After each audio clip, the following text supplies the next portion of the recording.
WhatsApp മാർക്കറ്റിങ്ങിൻ്റെ മറ്റൊരു ടൂളുമായിട്ടാണ് നമ്മൾ ഈ വീഡിയോയിൽ വന്നിട്ടുള്ളത്. WA CRM എന്നുള്ള ഒരു സോഫ്റ്റ്വെയറാണ്. ഇത് സിസ്റ്റത്തിൽ ഇൻസ്റ്റാൾ ചെയ്യുന്ന സോഫ്റ്റ്വെയറാണ്.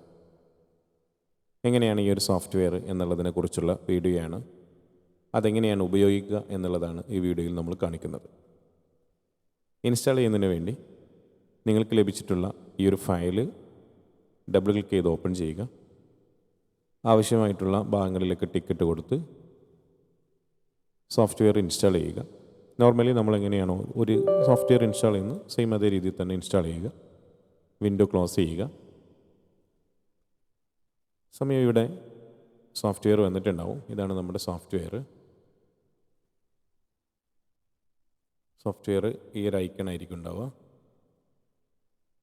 ഓക്കെ, ക്ലിക്ക് ചെയ്ത് ഓപ്പൺ ചെയ്യുന്ന സമയത്ത് ആക്റ്റീവ് ചെയ്യാനുള്ള വിൻഡോയാണ് വന്നിട്ടുള്ളത്. ഇവിടെ നിന്നും ഈ ഒരു കോഡ് നമ്മൾ കോപ്പി ചെയ്ത് തരണം. ഓക്കെ, അത് കോപ്പി ചെയ്ത് തന്നാൽ ഇതിൻ്റെ ആക്ടിവേഷൻ കീ നമ്മൾ ജനറേറ്റ് ചെയ്ത് നിങ്ങൾക്ക് അയച്ചു തരും. നമുക്കിവിടെ ഇതിൻ്റെ ജനറേഷൻ കീ ഇവിടെ കിട്ടിയിട്ടുണ്ട്. നമുക്കത് പൂർണ്ണമായും കോപ്പി ചെയ്തെടുക്കാം. then അതിനുശേഷം നമുക്കതിവിടെ പേസ്റ്റ് ചെയ്യാം. നിലവിൽ ഈ രീതിയിലായിരിക്കും നമുക്ക് സോഫ്റ്റ്വെയർ ഇൻസ്റ്റാൾ ചെയ്യുന്ന സമയത്ത് വന്നിട്ടുണ്ടാവുക.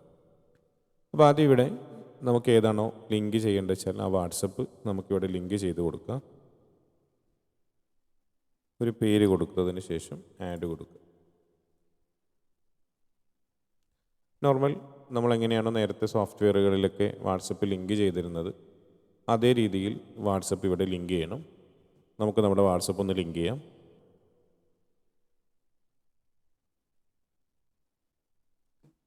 വാട്സപ്പ് ലോഡായി വരുന്ന സമയത്ത് ഇതിൻ്റെ ഫീച്ചേഴ്സുകൾ സ്ക്രീനിൻ്റെ ലെഫ്റ്റ് സൈഡിലായിരിക്കും ഉണ്ടാവുക. നേരത്തെ നമ്മൾ CRM സോഫ്റ്റ്വെയറിൽ കണ്ടിട്ടുള്ള അതേ ഫീച്ചേഴ്സുകളൊക്കെ ഇവിടെ ഒട്ടുമിക്ക CRM സോഫ്റ്റ്വെയറിലെ ടൂളുകളും നമുക്കിവിടെ അവൈലബിൾ ആണ്. അതോടൊപ്പം ഇതിൽ മൾട്ടിപ്പിളായിട്ട് നമുക്ക് അക്കൗണ്ടുകൾ ആഡ് ചെയ്യുക എന്നുള്ളതാണ് ഇതിൻ്റെ മറ്റൊരു പ്രത്യേകത. അപ്പോൾ ആഡ് ന്യൂ അക്കൗണ്ട് എന്ന് കൊടുത്തതിന് ശേഷം നമുക്ക് പേര് കൊടുത്ത് നമുക്ക് എന്ത് ചെയ്യാൻ പറ്റും, ഇതിൽ പുതിയ അക്കൗണ്ടുകൾ നമുക്ക് ആഡ് ചെയ്യാൻ പറ്റും. നേരത്തെ ക്രോം എക്സ്റ്റൻഷനിൽ ഏത് നമ്പറിലാണോ നമ്മൾ ലൈസൻസ് ആക്റ്റീവ് ചെയ്യുന്നത് ആ നമ്പറിൽ മാത്രമേ അത് ഉപയോഗപ്പെടുത്താൻ പറ്റിയിട്ടുള്ളൂ.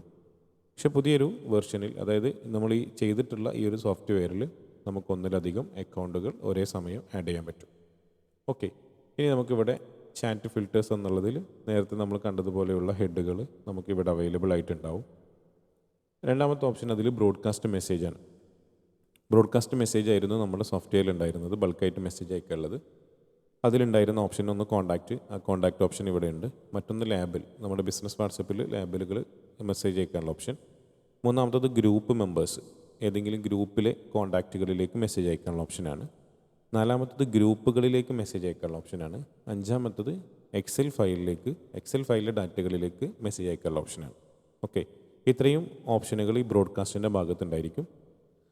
അതുപോലെ ഇവിടെ നമുക്ക് മെസ്സേജുകൾ സെറ്റ് ചെയ്ത് കൊടുക്കാൻ പറ്റും. ഫയലുകൾ അറ്റാച്ച് ചെയ്ത് കൊടുക്കാം. ഫയൽ അറ്റാച്ച് ചെയ്യുന്ന സമയത്ത് ശ്രദ്ധിക്കേണ്ടത്, നമുക്ക് ജസ്റ്റ് ഒരു ഫയൽ അറ്റാച്ച് ചെയ്ത് കൊടുക്കാം.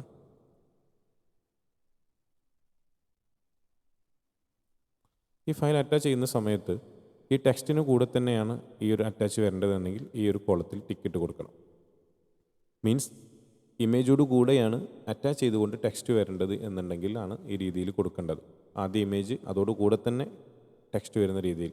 നേരെ മറിച്ച് ആദ്യം ടെക്സ്റ്റ് മെസ്സേജ് പോകുന്നു, രണ്ടാമത്തെ ഒരു മെസ്സേജ് ആയിട്ടാണ് ഇമേജ് പോകേണ്ടത് എന്നുണ്ടെങ്കിൽ ഇവിടെ ടിക്കറ്റ് കൊടുക്കേണ്ട ആവശ്യമില്ല. അതിനുശേഷം നമുക്കിവിടെ ഷെഡ്യൂൾ ചെയ്ത് വെക്കാം, അല്ലെങ്കിൽ സെൻഡ് ചെയ്യാം. ബട്ടൺ ഫീച്ചർ നോർമൽ ഇതിൽ ഇപ്പോൾ വർക്കിംഗ് അല്ല. ഓക്കെ, അപ്പോൾ ബട്ടൺ വെച്ചുകൊണ്ട് മെസ്സേജ് അയച്ചാൽ മെസ്സേജ് പോവില്ല. അപ്പോൾ മെസ്സേജ് ബട്ടൺ ഇല്ലാത്ത രീതിയിൽ തന്നെ അയച്ചു കൊടുക്കണം. ബോൾഡ് ചെയ്യാൻ, ഇറ്റാലിക് ചെയ്യാനുള്ള ഓപ്ഷനുകളൊക്കെ മുകളിലുണ്ട്. സെൻഡ് കൊടുത്താൽ നേരത്തെ പോലെ തന്നെ വാട്സപ്പ് ലോഡ് ചെയ്ത് വരും. വാട്സപ്പ് ഇനീഷ്യേറ്റ് ചെയ്ത് കൊടുക്കുക. അതിനുശേഷം സെൻഡ് സ്റ്റാർട്ട് ചെയ്യുക. ഓട്ടോമാറ്റിക്കായിട്ട് മെസ്സേജുകൾ പോയിക്കൊണ്ടിരിക്കും. ഓട്ടോ ചാറ്റ് ബോട്ട് നേരത്തെ ഉണ്ടായിരുന്ന അതേ സംവിധാനം ഇതിലുണ്ട്.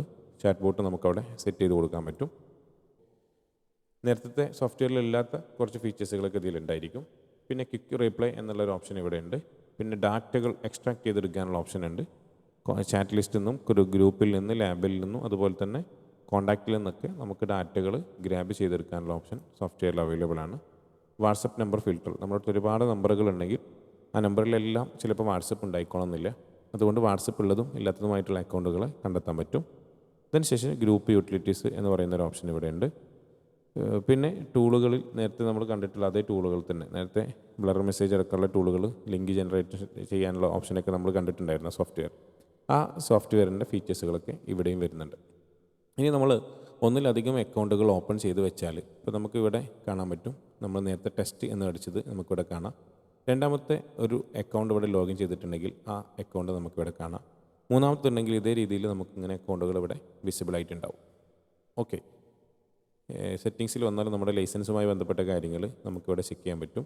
ലൈസൻസിൻ്റെ വാലിഡിറ്റിയും അത് ആക്റ്റീവ് ആണോ എന്നതടക്കമുള്ള കാര്യങ്ങൾ ചെക്ക് ചെയ്യാൻ പറ്റും. വേർഷനും കാര്യങ്ങളും ഇവിടെ സൂചിപ്പിച്ചിട്ടുണ്ടാവും. അപ്പോൾ ഈസി ആയിട്ട് ക്രോം എക്സ്റ്റൻഷനിൽ എന്തെങ്കിലും പ്രോബ്ലങ്ങൾ ഉണ്ടെങ്കിൽ ഏറ്റവും നല്ല രീതിയിൽ ഉപയോഗിക്കാൻ പറ്റുന്ന മറ്റൊരു സോഫ്റ്റ്വെയർ തന്നെയാണ് WCRM സോഫ്റ്റ്വെയർ. അടുത്തൊരു വീഡിയോയിൽ പുതിയൊരു സോഫ്റ്റ്വെയറുമായി നമുക്ക് വരാം. Good bye.